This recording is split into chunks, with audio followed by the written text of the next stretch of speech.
Bismillahirrahmanirrahim. Assalamualaikum warahmatullahi wabarakatuh. Pemirsa yang dirahmati Allah, marilah kita simak ceramah dari Buya Arus Yasin dengan tema Kitab Allah yang disembunyikan di dalam diri Imam Mahdi. Sebelumnya marilah kita berselawat terlebih dahulu. Allahumma sholli ala Sayyidina Muhammad wa ala ali Sayyidina Muhammad. Selamat menyaksikan. Al-Imam Al-Hakim At-Tirmidzi, Al-Muhaddis, Al-Hafiz, As-Sufi, beliau ditanya oleh orang, lalu ditulislah di dalam kitabnya tentang dua hal di halaman ini. Pertama tentang Al-Kitab. Wa mal kitab. Jadi seorang wali itu di kolbunya ada kitab. Ini bukan kitab begini ya. Kitab simbol dari apa? Al-ilmu. Al-ilmu. Kitab itu simbol dari ilmu yang diturunkan oleh Allah ke dalam kolbunya. Maka ketika ditanya mal kitab, apa jawaban beliau? Kitab Rabbil Alamin fi qulubi khassatihi. Jadi kitabnya Allah Ta'ala ada yang mastur bita, ditulis jadi mushaf, ada yang mastur bita, disembunyikan di dalam kolbu para nabi dan para wali. Nah, ini yang Nabi wariskan ke wali-wali itu ya, bita. Kalau tadi bit to, ya, to ditulis zahir, barangnya ada, mushaf namanya. Kalau yang sekarang mastur, di dalam ini. Ini yang kita sebut kemarin 4 pencirian wali Allah fi akhir zaman, yang kita sebut Al-Kutub Al-Ghaus, ya, pimpinannya para wali. Kalau beliau dihitung akhir zaman, ya beliau Al-Mahdinya. Nah, di dalamnya ada 4 kitab itu minimal. Kitab itulah yang terbagi-bagi macam-macam. Nah, itu yang diwariskan dari Nabi Sallallahu Alaihi Wasallam. Al-ulama warasatul anbiya. Apa yang diwariskan ulama dari Nabi? Salah satunya kitab itu. Masuk ke kolbunya. Tapi jangan dibayangkan kitab seperti ini. Oke? Itu al-ilmu, ilmu laduni. Baik. Maka kata beliau fi khulubi khassatihi. Di dalam hati orang yang istimewa di sisinya. Manhum al-anbiya wal awliya. Siapa mereka? Para nabi dan para wali. Kalau ada lagi yang nanya, wa ruh, apa itu ruh? Nah, ini rahasia kata beliau. Wa ruh wal haq. Ruh itu adalah al-haq. Al-haq artinya apa?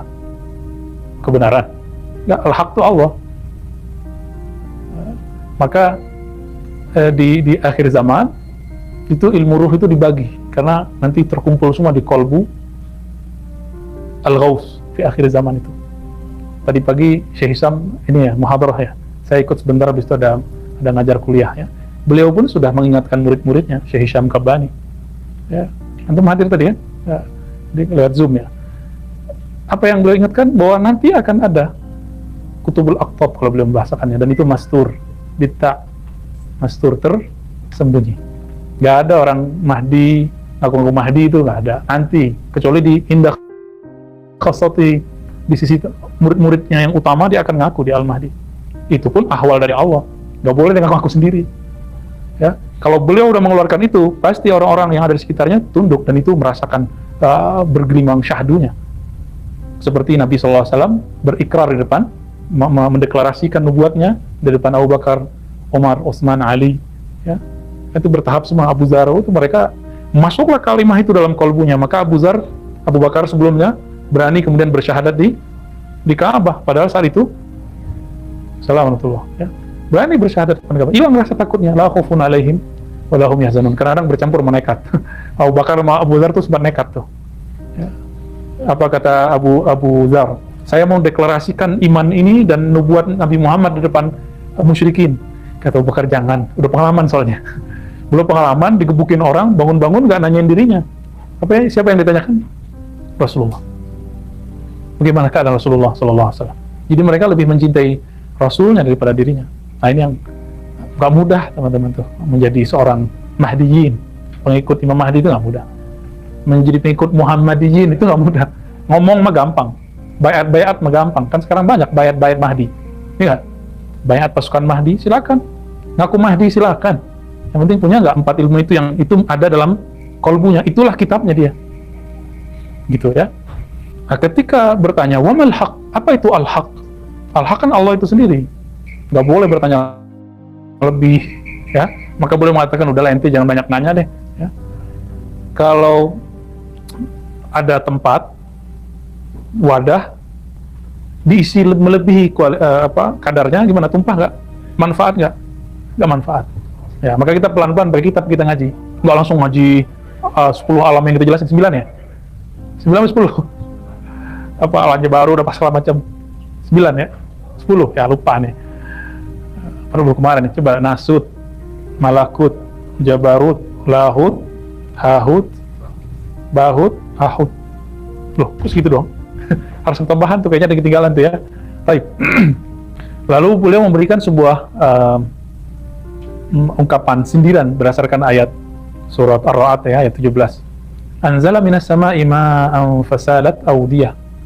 Fasalat awdiyatun biqadariha. Allah turunkan air dari langit, lalu mengalirlah di lembah-lembah, di sungai-sungai. Air itu ditampung, mengalir di situ sesuai dengan kadarnya.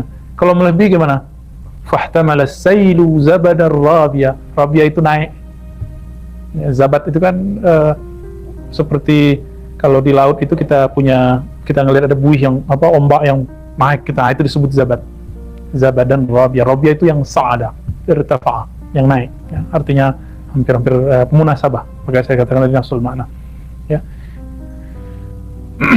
Maka dikatakan kadzalika yadribullahu al-haqq wal batil. Nah, ini ujung ayatnya ya.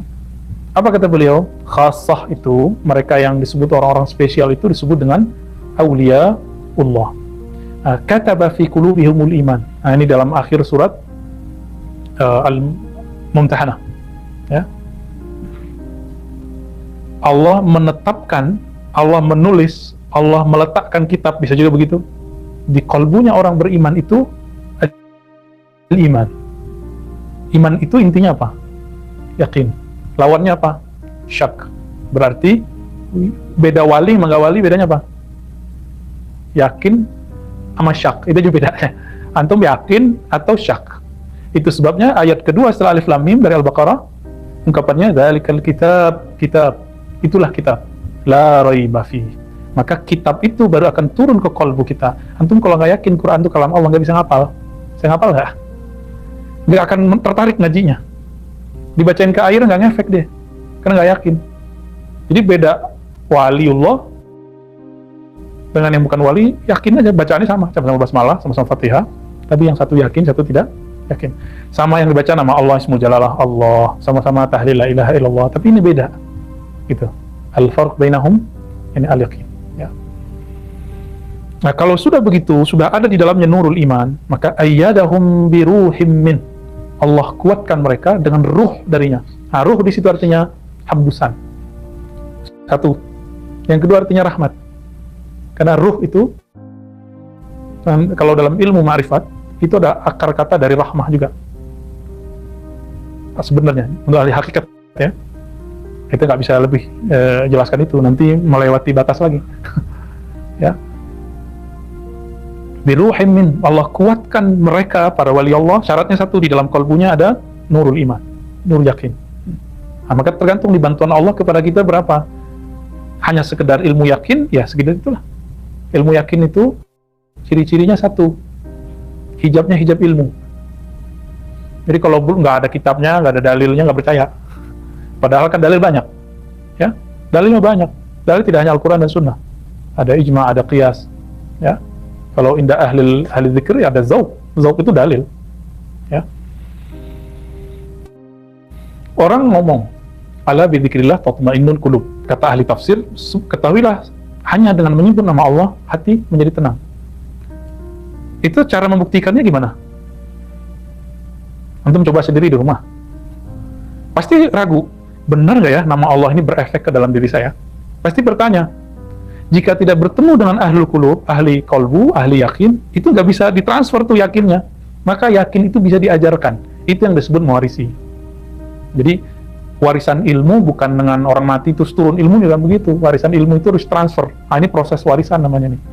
Ya, kan tergantung nanti antum berapa percayanya, berapa mahabbahnya, berapa sungguh-sungguhnya, segitulah bagiannya.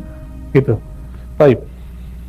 Maka dikatakan di sini wa aujaba lahumur ridha anhum faqala radhiyallahu anhum. Maka maqam radiyah ya ayyatuhan nafsul mutmainnah, irji'i ila rabbiki radiyah. Radiyah dulu, mardiyah. Tapi di sini radiyahnya kembalinya ke siapa? Ke nafs. Wahai jiwa yang tenang, pulanglah engkau kepada Allah dalam keadaan yang ridho, dan dia pun ridho, mardiyah. Tapi pada hakikatnya dibalik. Allah, karena Allah sudah ridho, kita menyebut namanya di dalam kalbu, maka gimana? Kita pun jadi ridho, sebab yakin tadi. Jadi nikmat yang paling mahal itu nikmat yakin. Jadi mintalah itu. Ya. Salah satu doanya, Allahumma imla qulubana bil yakin. Coba dihafalin. Allahumma imla qulubana bil yakin. Ya Allah, penuhi kalbu kami dengan yakin. Itu doa tuh banyak-banyak tuh, tiap hari kalau bisa. Ya. Lalu Allah menyebut mereka ahlur ridha itu waradu'an, ya, sebagai hizbullah. Jadi kan beberapa waktu lalu ada penggunaan ayat ini bukan pada tempatnya, digunakan untuk kepentingan politik praktis. Kita mesti berpolitik, teman-teman, tapi tidak sekotor itu. Ya, nggak usah lah. Kita tahu kok, orang awam juga ngerti kok mana yang benar mana yang salah. Apalagi ulama. Ya, jangan sebut hizbullah kalau bukan benar-benar hizbullah. Hizbullah artinya apa? Tentara Allah. Tentara Allah itu diridhoi oleh Allah. Kenapa diridhoi oleh Allah? Karena mereka ridho kepada Allah. Karena mereka ridho, karena di dalamnya ada nur iman. Dan mereka dikuatkan oleh Allah, pasti menang. Faulaika humul muflihun, kan begitu dalam surat Mumtahanah yang terakhir. Ya. Fahum rijalullahi fi ardih. Mereka lah rijal-rijalnya Allah. Jadi ada istilah rijalullah walaupun mereka perempuan. Jadi mbak-mbak ini, ibu-ibu ini, teteh-teteh ini, kalau ada nur iman di kolbu, itu rijal. Cowok-cowok ini nggak ada nur iman, banci. Banci. Ya, kenapa meragukan? Banci kan meragukan dirinya. Dia laki atau perempuan? Ya kan? Malah menuduh Allah. Salah naruh dirinya. Perempuan yang terperangkap dalam tubuh cowok. Bahlul itu namanya, ya. Nggak ada, bagi Allah nggak pernah salah. Karena semuanya fi ahsani taqwim. Itu sudah kena tuh takdir yang ke-6 tuh. Ya, bab ke-6, rukun ke-6. Udah bermasalah tuh. Ya mau dosa-dosa aja, nggak usah nyalain Allah gitu ya. Salahkan diri sendiri. Kita kan semuanya nggak ada yang selamat dari dosa. Nggak dosa fisik, dosa batin. Nggak dosa batin, dosa hakikat kita. Semua kita punya dosa. Maka hatta Nabi beristighfar walaupun beliau nggak ada dosanya lahir batin. Baik. Nah, lalu ada ayat. Nah, jadi ternyata mukmin itu kafir loh ya. Antum ini mukmin nggak kepada Allah? Berarti antum kafir. Kafir ke siapa? Kafir ke tauhid. Nah, ayat ini tauhid sering ditafsirkan oleh pergerakan-pergerakan yang tidak bersanad secara ruhani dan secara akidah, secara mazhab kepada Nabi. Tauhid ini sistem pemerintahan. Padahal ini nggak ada kaitannya dengan sistem pemerintahan. Ini tentang sistem keimanan di kolbu. Ya. Maka Nabi ketika di Mekah bangun pemerintahan nggak? Enggak. Waktu di Madinah otomatis terbangun pemerintahan. Tapi Nabi tidak meniatkan itu. Otomatis perintah dari Allah Subhanahu Wa Taala. Tadinya kan enggak. Nah, maka mereka mengatakan Pancasila tauhid, ya kan? Habis itu dihapus ya. Undang-undang dasar tandingan Al-Quran. Gimana tuh? Antum lihat aja sekarang. Dulu saya penggemar Ustadz Abu Bakar Bashir.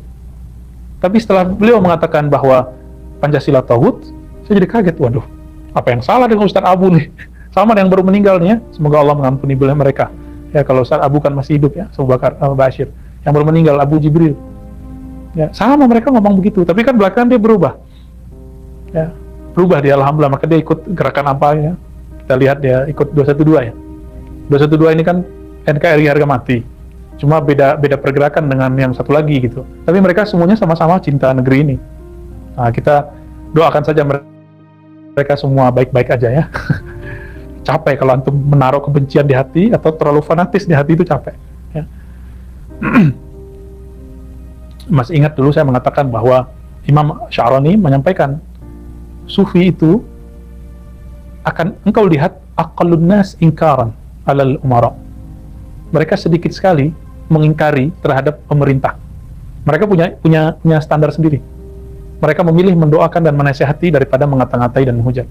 Nah, maka ini jadi pelajaran bagi kita. Dulu Imam Sya'rani dituduh penjilat pemerintah juga. Ya, tapi buktinya beliau nulis di Al-Minan Al-Kubra, enggak. Saya tahu kok orang-orang pemerintah yang datang kepada saya, ya, raja-raja, sultan-sultan yang datang kepada beliau, beliau ngerti. Mereka itu datang cuma kalau lagi butuh. Kalau udah naik, nggak butuh lagi, nggak datang lagi. Jadi Imam Sya'rani sudah ngabarin teman-teman dari dulu. Nah, semoga nih yang ngurus negeri ini tidak seperti yang dikatakan Imam Sya'rani. Datang kepada ulama, waliullah, cuma supaya terpilih, supaya kerajaannya eksis. Nanti kalau sudah eksis, sudah terpilih, dia nggak datang-datang lagi. Dan begitu kata Imam Sya'rani. Benar, sampai sekarang tabiatnya nggak berubah. Antum lihat aja ntar. Atau kemarin, pilkada, pemilu, setiap musim-musim pemilu pilkada, itu kiai-kiai yang sakti-sakti pada datangin. Kiai kayak Sidi Musa nggak laku. Ditanya baca kitab, Fatihahnya belum ampuh katanya. Ya. Ini terjadi, kenapa terjadi? Artinya mereka sendiri sebenarnya percaya bahwa ada kekuatan lain selain kekuatan kampanye, kekuatan money politik. Tapi ya percayanya kondisional, bersyarat. Ya pas situasi-situasi tertentu aja. Gila susah, ingat Allah. Gitu.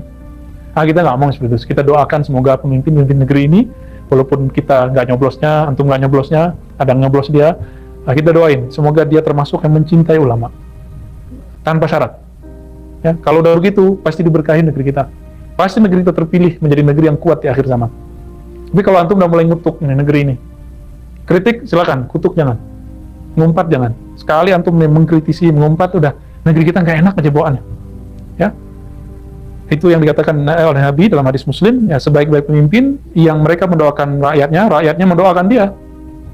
Seburuk-buruk pemimpin yang melaknat rakyatnya, rakyatnya membenci dia, udah. Nah, kita nggak mau yang kedua itu. Kita maunya yang pertama. Baik. Jadi bukan khatmul aulia, bukan wali besar. Kalau di kolbunya nggak ada kitab ruhani, ya. Tidak ada ilmu laduni. Nggak masuk.